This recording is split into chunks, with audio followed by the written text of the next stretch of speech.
Hello students, welcome to Emers academy YouTube channel. आज के दिन हम लोग शुरू करने वाले हैं आपका क्लास 10th का चैप्टर नंबर 2, जिसका नाम है एसिड, बेसिस एंड सॉल्ट। ठीक है,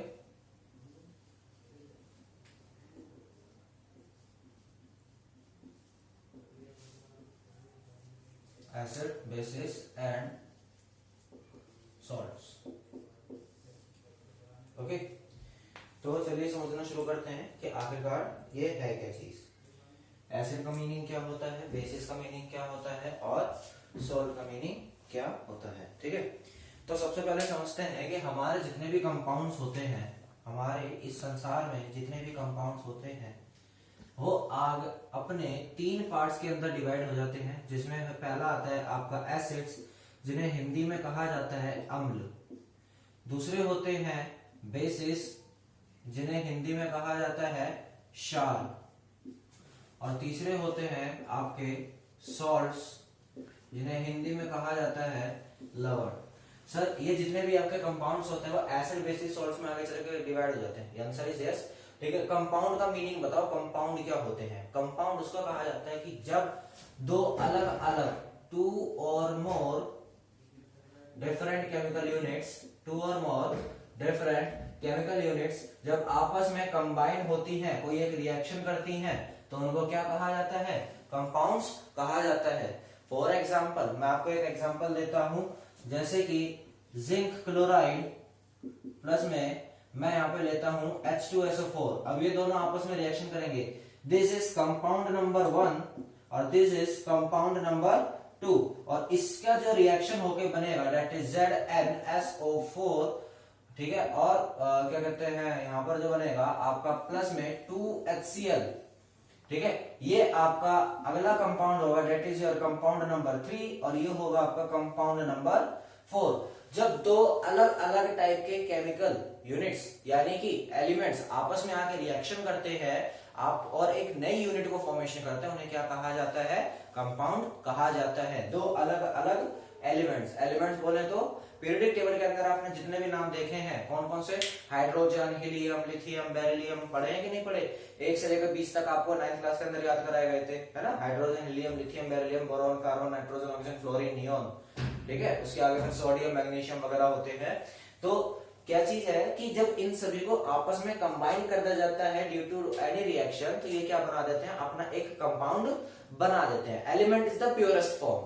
ओके, एलिमेंट क्या होता है, purest form, but compound purest form नहीं होती, वो by the influence of any reaction वो आपस में कंबाइन हो जाते हैं। ओके, अब उसके आगे हम लोग समझते हैं कि सर ये एसिड का मीनिंग बताइए, बेसिस का मीनिंग बताइए और सॉल्ट्स का मीनिंग बताइए।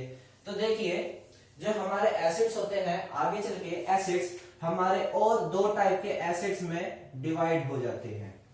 2 टाइप के एसिड्स में आपके डिवाइड हो जाते हैं। सबसे पहला एसिड जो होता है वो होता है मिनरल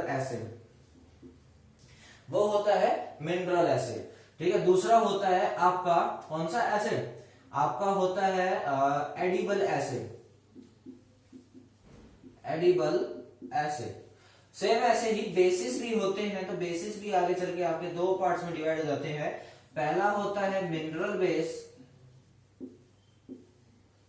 और दूसरा होता है आपका edible base.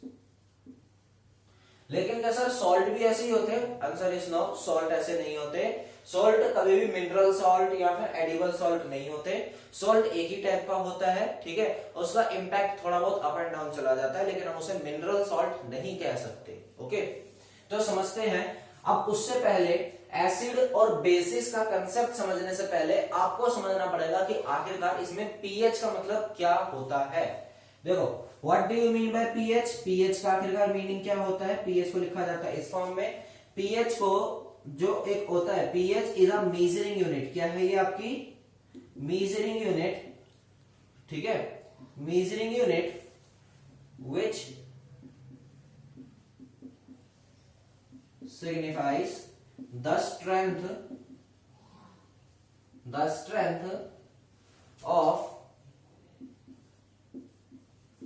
acid and base from the range 0 to 40। Okay, क्या लिखा है मैंने यहाँ पर देखिए, पीएच का मतलब क्या होता है। सबसे पहली बात कि जो पीएच होता है, पीएच आपकी एक मीजरिंग यूनिट होती है। क्या होती है? मीजरिंग यूनिट होती है। मीजरिंग यूनिट बोले तो जैसे कि आप लेंथ को नापते हो, तो लेंथ को आप नापते हो मिलीमीटर्स के अंदर, सेंटीमीटर्स के अंदर, मीटर्स के अंदर, ठीक है, आपका डेकामीटर्स के अंदर, ठीक है, डेकामीटर्स के अंदर आप नापते हैं, आप किलोमीटर्स के अंदर नापते हो, माइल्स के अंदर नापते हो, है ना, नॉटिकल माइल्स में नापते हो। ये सारी क्या है? दीज ऑल आर आपके क्या? Measuring units. लेकिन वहीं पर अगर मैं बात बोलूं केजी में, वेट को अगर आप नापते हो तो वेट को आप नापते हो ग्राम्स के अंदर नापते हो, पाउंड्स के अंदर नापते हो, आप किलोग्राम्स के अंदर नापते हो, टन के अंदर नापते हो, क्विंटल के अंदर नापते हो। होता है कि ऐसा नहीं होता? ये सारी मेजरिंग यूनिट मैंने आपको बताई अलग अलग एस्पेक्ट की। ऐसे ही एसिड की और बेस की पावर को नापने का जो एक सिस्टम होता है, जो मेजरिंग यूनिट होती है, उसका नाम क्या होता है? पीएच होता है। पीएच की वैल्यू कहां से कहां तक चलती है? पीएच की वैल्यू 0 से लेकर 14 तक चलती है। पीएच की वैल्यू क्या रहती है? 0 से लेकर 14 तक चलती है। ओके, ये मेजरिंग यूनिट मैं पहले बता दूं, कोई इसे ये मत समझ लेना कि नहीं ये कोई स्केल है, ये कोई कुछ है, नहीं, ऐसा कुछ भी नहीं है। ठीक है, पीएच बस एक सिंपल सा मेजरिंग यूनिट है और ये कलर्स के हिसाब से शो करा जाता है। ओके, क्या सर ये डेसिमल फॉर्म में आ सकता है? आंसर इज यस, ये डेसिमल फॉर्म के अंदर भी आ सकता है। 7.5 पीएच, 7.4 पीएच। ओके, अब देखो जो पीएच होता है, मैं यहाँ पे पीएच का ना एक डायग्रामेटिकल फॉर्म बना रहा हूं जो लिटमस पेपर से लिया जाता है। ठीक है,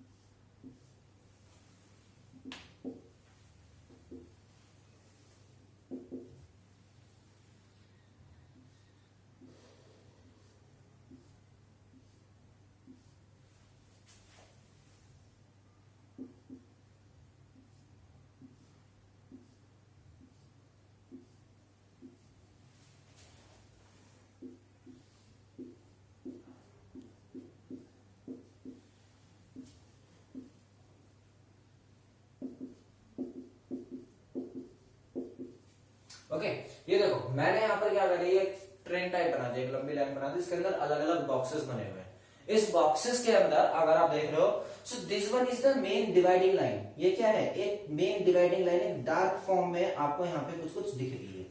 इसका मीनिंग क्या है? देखो, जो हमारे एसिड फॉर्म में होते हैं, जितने भी हमारे एसिड्स होते हैं, they always lies from 0 to 0 यानी बिलो 7 रहते हैं। वो क्या रहते हैं? 0 to छोड़िए आप, वो क्या रहते हैं? हमेशा बिलो 7। ओके, और जितने भी बेसिस होते हैं वो कितने फॉर्म में रहते हैं? वो अबोव 7। अबोव 7 मतलब यानी कि 7 से बड़े। क्या 7 से बड़ा तो 15 भी होता है? ओके, 7 से बड़ा तो 15 भी होता है। तो क्या 15 को हम काउंट कर सकते हैं? आंसर इज नो, हम लोग 15 को कैलकुलेट नहीं कर सकते, क्योंकि पीएच केवल 14 तक की वैल्यू को ही नापता है। तो इसका मतलब है कि 7.1 से, यानी कि 7.1 से 14 तक की जो वैल्यू है वो सारी की सारी क्या है? बेस है। क्या है? बेस। वहीं पर अगर आपके देखें तो 0 से लेकर 6.9 तक की जो वैल्यू है वो आपकी क्या है? एसिडिक है। क्या है वो? एसिडिक। और 7 वाली वैल्यू क्या है सर? सर आपने यहाँ पे 6.9 लिखा, यहाँ पे आपने 7.1 लिखा। 7 वैल्यू क्या है? जो आपकी 7 वैल्यू है, 7 value is your neutral value. क्या है वो? आपकी न्यूट्रल वैल्यू है, यानी हमेशा वो क्या रहेगा?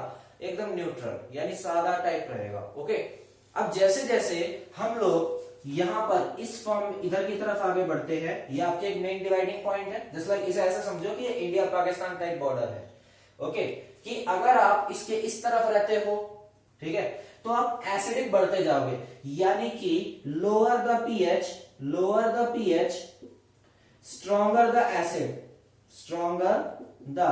एसिड, यानी कि आप जितने ज्यादा 7 से छोटे होते जाओगे, 7 से आप जितना ज्यादा छोटे होते जाओगे, जैसे कि अभी 7 था, 6, 5, 4, 3, 2 ऐसे करके आप 1, 0 पॉइंट ऐसे तक जाओगे। ठीक है, तो जितना ज्यादा आप छोटे नंबर की तरफ मूव करोगे आप उतना ही ज्यादा एसिडिक होते जाओगे, एसिड की पावर जो शक्ति है वो उतनी ही ज्यादा मजबूत होती चली जाएगी। ओके, यानी कि आप, इसका कहने का क्या मतलब है, जो मैंने स्टेटमेंट बोली थी, क्या 6 कमजोर रहेगा या 4 कमजोर रहेगा, यानी 6 एक स्ट्रॉन्ग एसिड है, यहां पर 4 एक स्ट्रॉन्ग एसिड है। तो आंसर इज सर 4 जो है एक स्ट्रॉन्ग एसिड है। क्यों? क्योंकि हम लोग जब इधर की तरफ मूव कर रहे हैं, लेफ्ट हैंड साइड की तरफ जब हम मूव कर रहे हैं तो हमारे एसिड की पावर बढ़ती जा रही है, एसिड की शक्ति जो है वो बढ़ती जा रही है, वो और ज्यादा पावरफुल होता जा रहा है। ओके, यानी कि जैसे जैसे हम इस तरफ जाएंगे हमारा मोर रेडिश कलर आएगा। क्या आएगा? मोर रेडिश कलर। ठीक है, यानी कि कोई भी वैल्यू अगर 7 से छोटी रहेगी और वो और वैल्यू गिरती जाएगी तो उसका और ज्यादा रेडिश कलर आएगा। रेडिश मतलब यहाँ पे मूली की बात नहीं कर रहा, कहीं तुम कहोगे रेडिश मतलब मूली, ठीक है, रेडिश मतलब यहाँ पे लाल रंग आएगा उतना ज्यादा। ठीक, 7 का जो रंग होता है वो आएगा हरा। जो 7 होता है उसका कलर क्या होगा, क्या कहते हैं, 7 है उसका कलर होगा हरा। लेकिन जैसे जैसे आप आगे की तरफ बढ़ते जाओ, छोटे नंबर की तरफ बढ़ते जाओगे, यानी कि 7 से छोटे नंबर की तरफ आप जैसे जैसे आगे की तरफ जाते रहोगे तो इसका कलर लाल की तरफ शिफ्ट होता हुआ आपको महसूस होगा। पिंक कलर होगा, डार्क पिंक होगा, फिर उसके बाद लाइट रेड आएगा, फिर डार्क रेड आएगा, फिर एकदम आएगा बिल्कुल एकदम से कहते हैं ना भयंकर रेड टाइप का। So that is the value of 0 to 1। ये डार्क वैल्यू जो होती है वो 0 to 1 के बीच की वैल्यू होती है। समझ में आया? अब बात आती है कि क्या हम यहां पर जैसे जैसे हम लोग 7 से आगे की तरफ बढ़ते हैं, यानी कि राइट हैंड साइड की तरफ शिफ्ट होते रहते हैं, तो वैसे वैसे हमारी वो वैल्यू क्या होती रहती है, और ज्यादा बेसिक मतलब यहाँ पे यानी मिनिमम लेवल पे आ गए नहीं, इस वाले बेसिक, जैसे एसिड को एसिडिक कहा जाता है नेचर में, एसिड बेस को क्या कहा जाता है, बेसिक। ओके, तो बेसिक नेचर का इतना ज्यादा होता जाएगा, यानी कि पीएच वैल्यू जितनी ज्यादा बड़ी होगी, पीएच का नंबर जितना ज्यादा बड़ा होगा, हमारा जो बेस है, बेस की जो पावर है, जो बेस की जो स्ट्रेंथ है वो उतनी ज्यादा बड़ी होती चली जाएगी, यानी बेस की स्ट्रेंथ उतनी ज्यादा पावरफुल होती चली जाएगी, बेस हमारा और ज्यादा ताकतवर होता चला जाएगा। अच्छा, एसिड का नाम सुनते ही आपके दिमाग में सबसे पहली बात ये चीज आती होगी, भैया एसिड, वो मैंने ना एक मूवी देखी थी छपाक, ठीक है, एक मूवी आई थी छपाक, दीपिका पादुकोण की थी। उसके अंदर क्या चीज थी कि एसिड अटैक्स जो लड़कियों के ऊपर होते हैं, आपने देखा होगा कि एसिड का नाम सुनते ही आपके दिमाग में ये चीज आती होगी, ये उस टाइप का एसिड है कि अगर हाथ पे गिर जाए ना तो हाथ जला देगा, ठीक है, हाथ में छेद कर देगा, ये है वो है फलाना है ढिमका है। ऐसा कुछ भी नहीं है, ठीक है। जो आपके एसिड्स होते हैं वो खतरनाक तो होते हैं, मैं ये बात बता रहा हूं कि वो एसिड्स डेंजरस तो होते हैं, लेकिन सारे एसिड्स डेंजरस नहीं होते। मैंने यहाँ पे एसिड की दूसरी फॉर्म लिखी है ना, जिसे कहा गया है क्या, एडिबल एसिड्स। कहा गया कि नहीं कहा गया, उन्हें क्या कहा गया है, एडिबल एसिड्स। वो एडिबल एसिड्स यानी खाद्य, यानी खाने वाले अम्ल, खाद्य अम्ल। ओके, आप खाते भी हो। कुछ एसिड्स के मैं नाम लेता हूं, जैसे कि एसिटिक एसिड, चाउमीन आप सभी लोग खाते हो, उसके अंदर विनेगर डाला जाता होगा, डाला जाता है कि नहीं डाला जाता, ठीक है। ऐसे ही आप क्या करते हो, दूध वगैरह पी लेते हो, वो भी एसिडिक फॉर्म होती है, ठीक है। उसके अलावा अगर मैं आपसे बात बोलूं तो आप दही खाते होंगे, वो भी एसिडिक होता है, ठीक है। लड़कियों वगैरह को खट्टी चीजें बहुत पसंद है, ठीक है, जैसे लाइक इमली में नमक डाल के वो क्या आते हैं, वो चाट मसाले वाली होती है, ठीक है, उस टाइप के, वो भी टार्टारिक एसिड है। तो ये सारे एसिड जो होते हैं वो सारे लोग खाते हैं। समझ में आया? जरूरी नहीं है कि एसिड का इस्तेमाल केवल किसी के ऊपर फेंकने के या फिर टॉयलेट सीट साफ करने के या फिर केमिकल पर्पस के लिए काम आते हैं, ऐसा कुछ भी नहीं है, मैं पहले बता दे रहा हूं, ठीक है। एसिड को खाया भी जाता है, लेकिन वार्निंग पहले ही दे दे रहा हूं कि हर एसिड खाया पिया नहीं जाता, ठीक है। There are some mineral acid, there are some mineral acids जो डेंजरस भी होते हैं, ठीक है, जो अगर किसी के ऊपर डाल दिया जाए या गिर जाए तो वो आपकी बॉडी को नुकसान भी कर सकते हैं, आपकी बॉडी को जला सकते हैं, कोरोसिव नेचर के होते हैं। So this is a simple disclaimer and warning that you have to follow and which can be easily differentiate between the acids that are mineral acids and edible acids. Okay, so you have to keep a क्या कहते हैं line between all this type of acids. Okay, next आता है यहाँ पर कि 8, 9, 10, 11, 12 से लेकर 14 तक आपको यहाँ पे वैल्यू दी गई है। जैसे जैसे हम लोग पीएच का नंबर बड़ा होता जाएगा, हम लोग जैसे जैसे राइट हैंड साइड शिफ्ट होंगे, जैसे जैसे हम राइट हैंड साइड शिफ्ट होंगे, वैसे वैसे हमारा पीएच का नंबर बढ़ता जाएगा। यानी कि बेस की जो पावर है क्या वो बढ़ती चली जाएगी? हाँ, हमारे बेस की पावर जो है बढ़ती चली जाएगी। यानी कि आप ये चीज कह रहे हो कि एसिड का नंबर अगर छोटा होगा तो बेस का नंबर बड़ा होना चाहिए, तभी दोनों पावरफुल रहेंगे। जब एसिड की वैल्यू घटती है, एसिड का नंबर जब घटता है तो वह ज्यादा पावरफुल होता है। ठीक है, जब बेस का नंबर बढ़ता है तो बेस आपका ज्यादा पावरफुल होता है। ओके, यहां तक आपको पीएच की वैल्यू समझ में आई? ठीक है, आई होप यहां तक आपको कोई डाउट नहीं होना चाहिए। ठीक, चलिए जी, यहां से मैं इरेज कर देता हूं। मैंने आपको पीएच का कंप्लीट डाटा आपको मैंने समझा दिया। ओके, अगर कोई डाउट हो इन केस तो आपको क्या करना है, अपने कमेंट में डाल देना है, उसका आंसर आपको मिल जाएगा। ओके, चलो जी,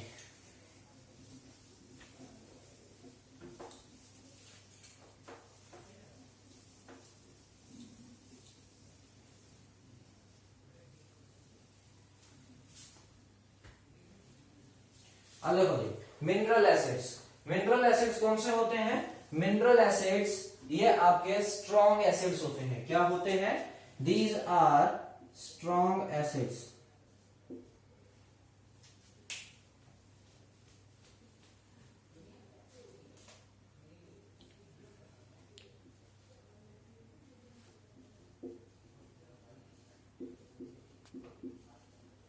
दीज आर स्ट्रॉन्ग एसिड्स।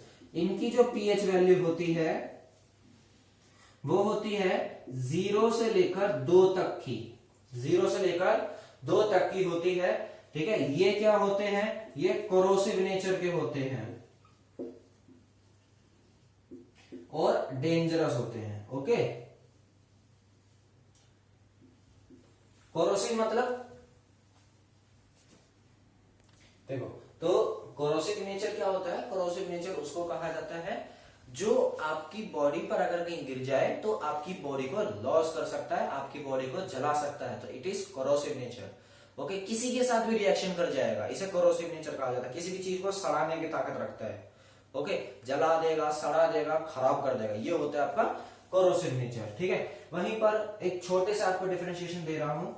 ठीक है, इसके अंदर हायर H+ आयंस होते हैं। Higher H+ ions. H+ ions मतलब H+ आयंस का मतलब होता है कि इसके अंदर हाइड्रोजन के आयंस ज्यादा होते हैं। इसके अंदर हाइड्रोजन की मात्रा जो होती है वो पावरफुल होती है। हाइड्रोजन के आयंस जो उसके एटम्स होते हैं हाइड्रोजन के, वो ज्यादा पाए जाते हैं। ओके, लेकिन जो गैडिबल एसिड्स होते हैं ये वीक एसिड्स होते हैं। क्या होते हैं? Weak acids. Okay, pH value क्या रहती है? इनकी पीएच वैल्यू जो रहती है वो रहती है 3 to 7 के बीच में, यानी 3 से लेकर 7 या बिलो 7। ओके, या इसकी जो होती है ये नॉन कोरोसिव होते हैं, यानी कि आप क्या करते हो, आप इन्हें खा सकते हो, आप लोग इन्हें पी सकते हो। अगर आपके हाथ पैर वगैरह पे गिर जाए तो कोई टेंशन नहीं है। अब आपको जानने में हैरानी होगी कि दही आप खाते हो। ठीक है, दही आप खाते हो तो मुंह के अंदर कर लेते हो दही को। सबसे पहले आपके जो इनर माउथ होता है वो क्या होता है? सॉफ्ट होता है कि नहीं होता? आपकी बाहर की खाल से ज्यादा सॉफ्ट होता है आपका इनर माउथ, लेकिन फिर भी कोई इंपैक्ट नहीं पड़ता। ठीक है, आप विनेगर खाते हो चाउमीन या फिर किसी और चीज के अंदर डाल के। ओके, सिरका जिसे कहा जाता है, विनेगर को सिरका कहा जाता है। ठीक है, विनेगर 5% एसिटिक एसिड से मिलकर बनता है। ओके, नेक्स्ट आता है, अगर मैं और बात करूं तो जिसके में आपकी इमली आ जाती है। आपने कभी ना कभी लिम्का, पेप्सी, कोकोला वगैरह पी होगी तो आपने ध्यान दिया होगा उसके अंदर ऑक्सैलिक एसिड्स भी होते हैं। ओके, ऑक्सैलिक एसिड्स होते हैं जिसके कारण वो फिज जो निकलती है, एकदम गैस टाइप की निकलती है ना, वो उसी के कारण होती है। ओके, तो ये नॉन डेंजरस होता है। उससे कभी किसी को नुकसान हुआ है क्या? आप सभी लोग बताओ, उससे कभी किसी को नुकसान हुआ? आंसर इज नो, कभी किसी को कोई नुकसान नहीं आया। हम लोग उन्हें डेली खाते हैं, पीते हैं, कोई प्रॉब्लम नहीं होती, सब बढ़िया रहता है। ओके, नेक्स्ट आता है इनके अंदर, ठीक है, थोड़े लोअर H+ आयंस होते हैं, lower H+ ions than mineral acids. Mineral acids के मुकाबले इनके अंदर H+ आयंस कम होते हैं। ओके, ये हो गया। इसे एक सिंपल सा यहां पर एक मिनरल एसिड्स और एडिबल एसिड्स के बीच का डिफरेंस। ओके, बात हम करते हैं कि सर अब हमें बताओ कि मिनरल बेस क्या चीज होती है। देखो मिनरल बेस वही जैसे आपका मिनरल एसिड होता है वैसे आपका क्या होता है मिनरल बेस, ठीक है। यानी कि स्ट्रॉन्ग बेस होते हैं, क्या होते हैं स्ट्रॉन्ग बेस होते हैं। आपकी जो पीएच वैल्यू होती है, पीएच वैल्यू वो इसकी पीएच वैल्यू जो होती है वो होती है आपकी 7 से बड़ी से लेकर 12 तक इसकी वैल्यू होती है, 7 to 12 इसकी वैल्यू होती है। सॉरी मिनरल बेस है ना, तो इसकी वैल्यू 13 to 14 होती है। ओके, ये क्या होते हैं, ये कोरोसिव नेचर के होते हैं, यानी अगेन डेंजरस, ठीक है, किसी भी चीज को खराब करने की ताकत रखते हैं। ओके, और इसके अंदर क्या H प्लस आयंस होते हैं? Answer is no. बेस के अंदर H प्लस आयंस पाए जाते हैं और बेसिस के अंदर OH माइनस आयंस पाए जाते हैं। ये बहुत कॉमन सा डिफरेंस है। ओके, कई सारे लोग कहते हैं एसिड और बेस के बीच के डिफरेंस में वो रेड लिटमस कन्वर्ट कर देता है, ठीक है, ब्लू लिटमस कन्वर्ट कर देता है, फेनोल्फथालीन को वो कलरलेस कर देता है, ठीक है, वो पिंक कलर कर देता है, ठीक है, टर्मरिक को रेड कर देता है, ये है वो है, ठीक है, ओके, ठीक है, but the main difference is, जो साइंटिफिक डिफरेंस है मेन, ठीक है, वो है आपका क्या H प्लस आयंस होते हैं एसिड के अंदर और बेस के अंदर OH नेगेटिव आयंस होते हैं। ओके, जितने ज्यादा H प्लस आयंस होते चले जाएंगे, यानी जितने ज्यादा इसकी वैल्यू बढ़ती चली जाएगी, एसिड उतना ही ज्यादा पावरफुल होता चला जाएगा, और बेसिस में OH नेगेटिव आयंस जितने ज्यादा बढ़ते चले जाएंगे, बेस उतना ही ज्यादा पावरफुल होता चला जाएगा। ये जैसे जैसे आयंस बढ़ेंगे, एसिड और बेसिस अपने रिस्पेक्टिव फील्ड्स के अंदर वो क्या होते जाएंगे, पावरफुल होते चले जाएंगे। ओके, ये क्या होते हैं, इसके अंदर हायर OH नेगेटिव आयंस होते हैं, हायर OH नेगेटिव आयंस होते हैं। लेकिन एडिबल बेस क्या होता है, ये एडिबल बेस होता है वीक बेस। इनकी जो पीएच वैल्यू होती है वो इनकी पीएच वैल्यू लाई करती है 7 to 12 के बीच में, ठीक है। ये क्या होते हैं, नॉन करोसिव, नॉन डेंजरस, ठीक है, यानी नॉर्मली आप इन्हें खा पी सकते हो, ठीक है। जैसे कि इसके अंदर लोअर H प्लस आयंस होते हैं, क्या होते हैं, lower OH negative ions, sorry, than mineral bases, उससे कम होते हैं। ओके, तो सर आपने सॉल्ट छोड़ दिया, आप हमें ये बताइए सॉल्ट आपने छोड़ दिया, सॉल्ट का मतलब क्या होता है? देखो जी, सॉल्ट जो होता है वो सॉल्ट आपको बाद में टॉपिक करा जाएगा, सबसे पहले आप एसिड और बेस को समझिए, क्योंकि सॉल्ट जो बनते हैं वो बनते हैं एसिड प्लस बेस से। ओके, जो सॉल्ट बनता है वो बनता है एसिड प्लस बेस को मिला के, यानी कि इसका कहने का मतलब है कि सबसे पहले आप एसिड को समझिए, बेस को समझिए, अगर आपका एक बार पूरा टॉपिक कवर हो जाता है तो फिर हम सॉल्ट को स्टार्ट करेंगे। यहां तक अगर वीडियो सही लगी हो, ठीक है, तो सब्सक्राइब कर देना। तब तक बाकी हम आगे का जो टॉपिक है वो हम आगे स्टडी करेंगे। तब तक टाटा बाय बाय, मिलते हैं नेक्स्ट वीडियो में।